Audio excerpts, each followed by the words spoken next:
Bonjour. Alors je rappelle ici le sens de ces vidéos qui se présentent comme des sortes de cours, de formation. Je souhaite transmettre des outils et des repères qui seront utiles à toute personne pratiquant la relation d'aide. Ça se présente sous forme de cartes, les cartes du thérapeute, aussi appelées cartes outils psy.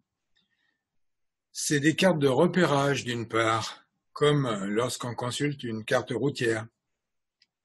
Mais c'est aussi des cartes à jouer qui serviront de soutien mnémotechnique. Et on en trouvera une dans chaque PDF associé à chaque vidéo. Alors, je distingue trois types de cartes. Les cartes vertes, qui sont les pratiques efficaces et indispensables. Les cartes oranges concernent des interventions qui sont parfois utiles et parfois non souhaitables. Les cartes rouges signalent les attitudes et les interventions à bannir. La carte d'aujourd'hui est une carte orange dont le contenu porte sur la position haute.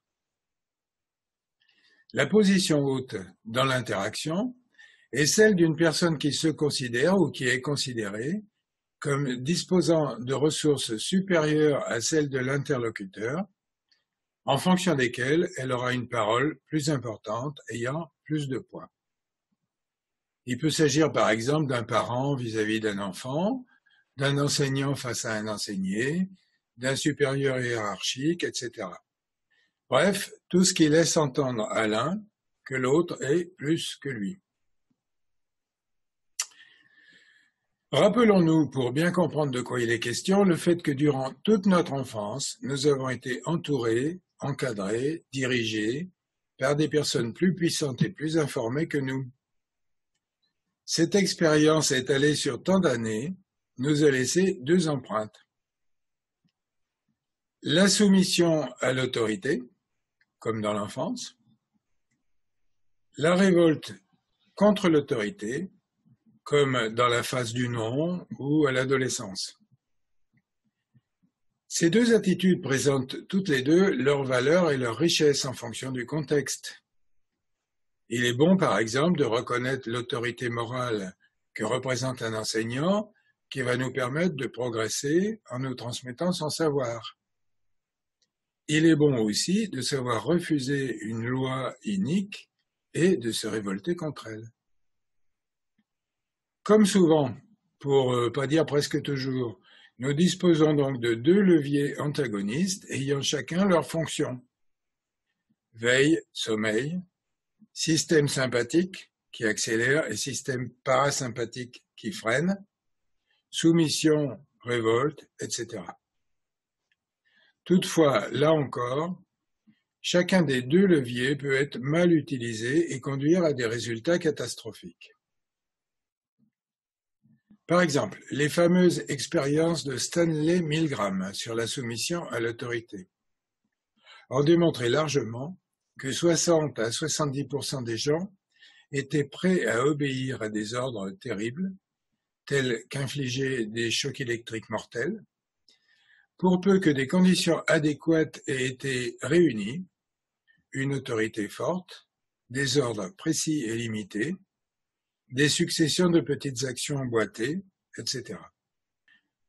Je vous laisse le soin d'aller voir sur Internet comment ont été mises en place ces expérimentations. De toute façon, même en dehors de ces expériences, il est facile de voir que des régimes autoritaires ou des gourous utilisant le pouvoir des groupes peuvent amener des gens lambda aux pires excès. À vrai dire, il est plus aisé d'obéir que de désobéir. L'enfant en nous est relativement facile à manipuler, surtout si l'adolescence rebelle n'a pas été expérimentée.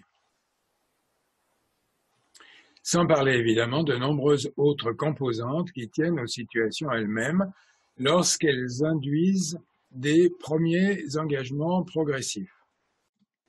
Ça a été bien montré dans les études sur la manipulation. Dans ce même registre, les expériences de Stanford menées par Philippe Zimbardo semble avoir montré que les rôles dans lesquels nous sommes placés induisent des comportements qui peuvent devenir extrêmes. Sans aller jusqu'au scandale des comportements des geôliers à Abu Ghraib vis-à-vis de leurs prisonniers, on peut aisément constater que toute position d'autorité peut dériver en situation d'abus de pouvoir. Avant de conclure cette première partie, voyons quelques exemples dans lesquels la position haute de l'un des deux interlocuteurs amène des conséquences négatives. Exemple. Il n'est pas rare qu'un enfant intelligent présente de très mauvais résultats scolaires par le simple fait qu'il refuse de ne pas savoir, d'être en condition de devoir apprendre de quelqu'un de plus avancé que lui. Je sais, dit-il en se précipitant sur ce qu'il croit savoir, tout seul et par lui-même, se privant ainsi de la possibilité d'apprendre et de progresser. D'où l'intérêt d'une psychothérapie quelquefois pour des résultats scolaires meilleurs. Entre nous soit dit, on peut retrouver ça aussi chez certains adultes en formation. Je sais déjà. Autre exemple. Lorsque quelqu'un suscite notre admiration pour ce qu'il sait faire, pour ce qu'il présente comme tel ou tel trait de caractère, etc., eh bien cette admiration peut susciter en nous deux tendances opposées. L'une consistera à le prendre pour modèle et à avoir de la gratitude pour ce chemin qui nous indique ainsi. L'autre réveillera la rage et l'envie associées au désir de détruire cet autre censé être plus puissant que nous-mêmes. À un niveau plus simple, il suffit de voir que les stars peuvent avoir des fans enthousiastes, mais peuvent aussi susciter une haine conduisant à l'agression contre eux ou même au meurtre. John Lennon. Dernier exemple, l'AT, l'analyse transactionnelle. Je vous renvoie pour ceux que ça intéresse sur la vidéo que j'ai fait là autour, vidéo numéro 11. L'AT a bien montré qu'une position parentale de l'un peut susciter habituellement la position complémentaire de l'autre qui réagira en enfant rebelle ou en enfant soumis. Combien de responsables trop parentaux se plaignent abondamment d'être entourés de collaborateurs ou de subalternes trop passifs ou trop résistants. Je suis entouré de gens immatures, je dois tout leur dire et tout faire finalement. Cette phrase, ou ses variantes, peut facilement être repérable. En gros et en résumé, lorsque l'un des interlocuteurs est en position haute, il y a 3 risques pour le partenaire. Se soumettre et perdre alors le sens de ses propres choix, se voir éventuellement utilisé ou manipulé, subir un abus de pouvoir, se révolter contre l'autre et perdre alors la capacité de progresser grâce à lui. Or, ce qui va rendre vraiment délicate la relation entre le thérapeute et le patient ou entre l'aidant et l'aidé, c'est que la structure même du système thérapeute-patient, aidant-aidé favorise la mise en position haute du thérapeute. En effet, qu'est-ce que suppose la consultation? L'un est vulnérable, fragilisé, inquiet, un peu régressé à une faiblesse infantile. Sa demande d'aide issue de cette position fragilisée favorise la dépendance. L'autre, censé être un expert, est ressenti comme puissant et détenteur de clés salvatrices. Et du coup, il est souvent attendu dans un rôle médical, même s'il s'agit d'un coach ou d'un accompagnement bénévole qui n'a rien à voir avec du médical. Docteur, dites-moi ce que je dois faire. Alors on pourrait se dire, mais quel mal y a-t-il à cela? Bien des coachs diront que cette mise en place est un atout. Il y a implicitement une meilleure possibilité d'influence. La personne qui consulte est prête à entendre des propositions d'action qui lui permettront de résoudre ce pourquoi elle est venue, et elle acceptera plus facilement de réaliser ses actions. Donc, vive ce déséquilibre induit par la structure de la situation, même si on devra le compenser par l'alliance et l'empathie. En fait, nous verrons d'une part que rien n'est aussi simple que cela, car la résistance vient bien vite compenser la marche en avant, et que d'autre part, le choix de permettre à la personne des retrouvailles avec ses propres capacités suppose l'établissement d'un autre genre de positionnement dans la relation. De plus, la position haute est porteuse de biais et de dangers considérables. Voyons lesquels. Et tout d'abord du côté du thérapeute. Placé ainsi, le thérapeute aura la tentation de se croire au-dessus de ces difficultés existentielles et humaines dont il s'occupe. C'est l'autre qui les vit et c'est moi qui le soigne, pourra devenir une idée enivrante et servir à se conforter narcissiquement et même à arrêter le travail sur soi-même. On comprendra aisément que le thérapeute soit habité, de toute façon du fait même du choix de ce métier, par un fort désir sauveteur. Qui ou quoi cherche-t-il ainsi à soigner? C'est une question qu'il aura dû travailler préalablement afin de passer d'une mission grandiose de sauveteur avec un grand S à un travail pratique et concret de sauveteur avec un petit s, sauveteur professionnel, pompier ou autre par exemple. C'est un peu la même idée, sauveteur professionnel. En effet, si l'équilibre psychique du thérapeute ou du soignant quel qu'il soit suppose de s'assurer qu'il est bien le sauveteur qui n'a détruit ni sa mère, ni son père, ni son frère, ni sa sœur, dans ses fantasmes infantiles oubliés sous l'amnésie des premières années, ou rencontrés plus tard, alors on peut dire qu'il s'avère indispensable pour son propre équilibre que l'autre, le consultant, reste fragile, dépendant, objet à soigner. Ceci a été très bien étudié par la circulation des positions entre les trois pôles du triangle, le triangle de Karpman, victime, sauveteur, persécuteur. La position haute rassurante a besoin que l'autre continue à être en position basse complémentaire. On voit pointer le risque d'abus. La jouissance ou la réassurance donnée par cette position haute, puissante, censée être au-dessus de tous ces pauvres gens qui consultent, peut amener les dérapages dont on entend parler de ci ou de là, dérapages financiers, dérapages sexuels.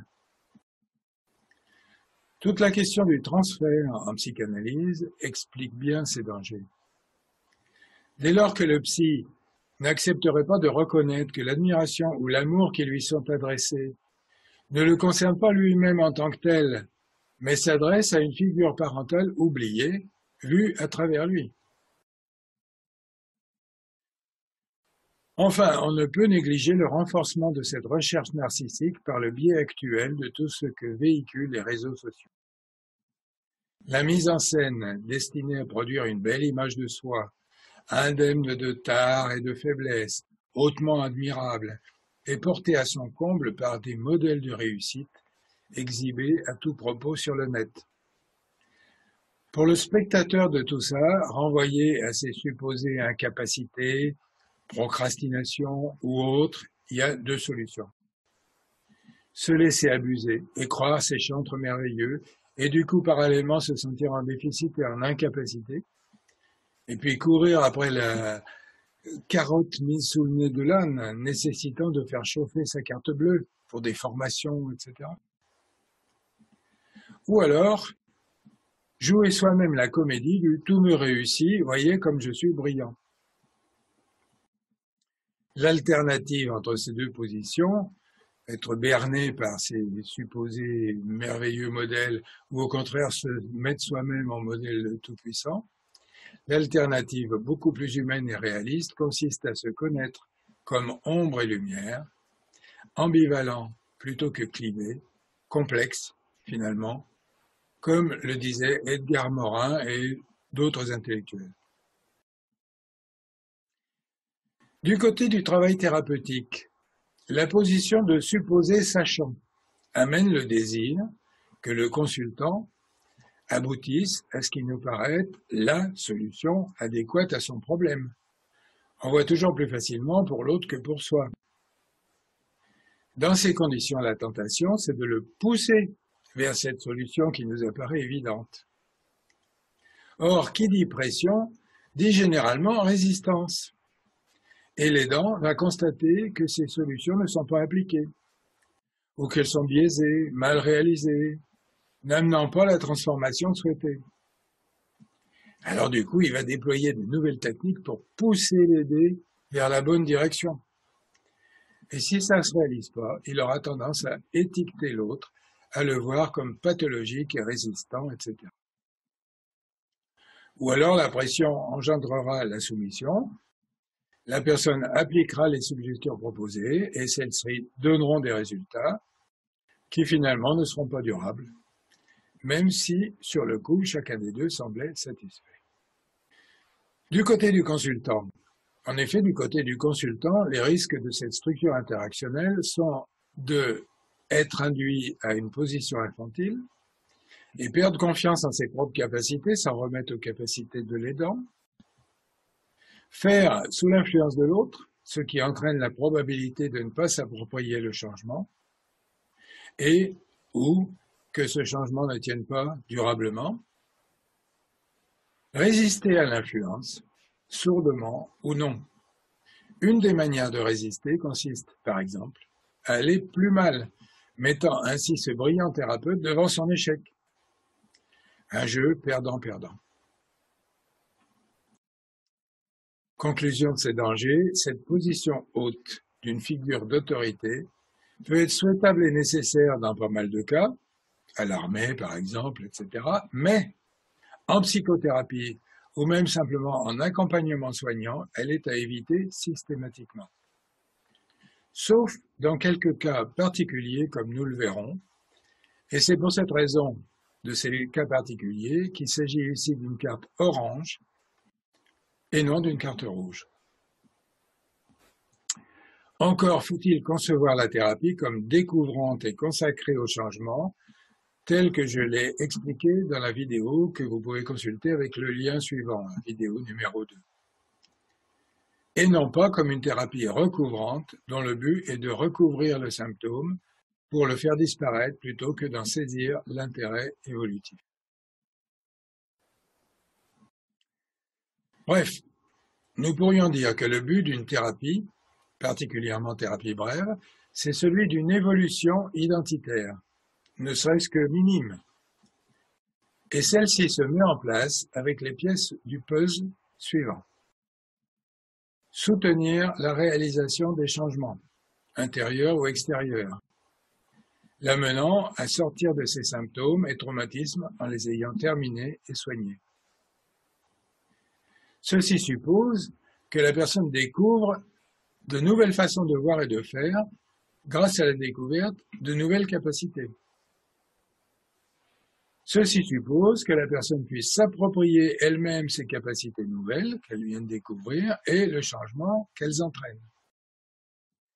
Et ceci suppose que le thérapeute se situe dans un juste positionnement qui favorisera tout ça et qu'il ait pour tâche prioritaire de favoriser cette découverte de nouvelles capacités, agir pour l'appropriation de celles-ci par le patient.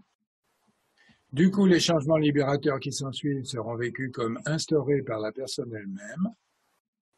Il en découlera une légère modification identitaire, car l'appropriation de ces capacités auparavant négligées, ignorées ou refusées amènera désormais une autre façon de se voir. Cette modification identitaire permettra que le changement opéré et les capacités découvertes restent des acquis stables dans le temps. En résumé, pour qu'il y ait un changement durable, il faut que la personne ait pu se découvrir autrement, avec de nouvelles capacités, et qu'elle ait donc changé la vision qu'elle a d'elle-même. Pour cela, il est nécessaire qu'elle se soit appropriée les solutions nouvelles et la compréhension qui en résulte. La thérapie ne sera utile que si cette appropriation a pu avoir lieu. Et cette appropriation suppose que le thérapeute ne soit pas installé en position haute de celui qui sait et qui dit ce qu'il faut faire. Mais comment faire cela concrètement? Comment se libérer de l'attente de la personne qui consulte lorsqu'elle nous incite parfois très clairement à lui donner les suggestions et les conseils qu'elle souhaite recevoir?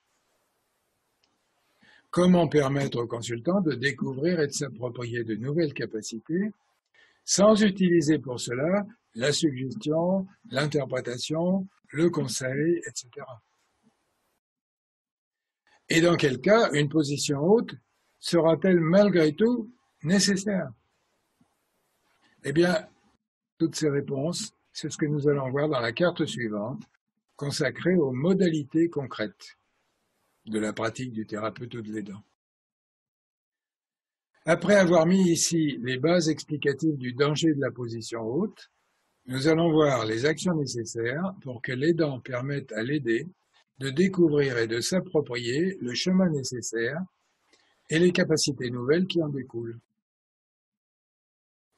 La suite et les autres aspects se trouvera donc dans les autres cartes du thérapeute. Et comme à l'accoutumée, eh bien, je finis sur une phrase qu'on pourrait retenir. Trop installé dans le rôle de sauveteur, j'induis que la personne reste dépendante et infantile. Voilà, vous pouvez bien entendu me demander à recevoir le PDF de cette vidéo en écrivant à l'adresse mail ci-dessus. Et je vous dis donc au revoir.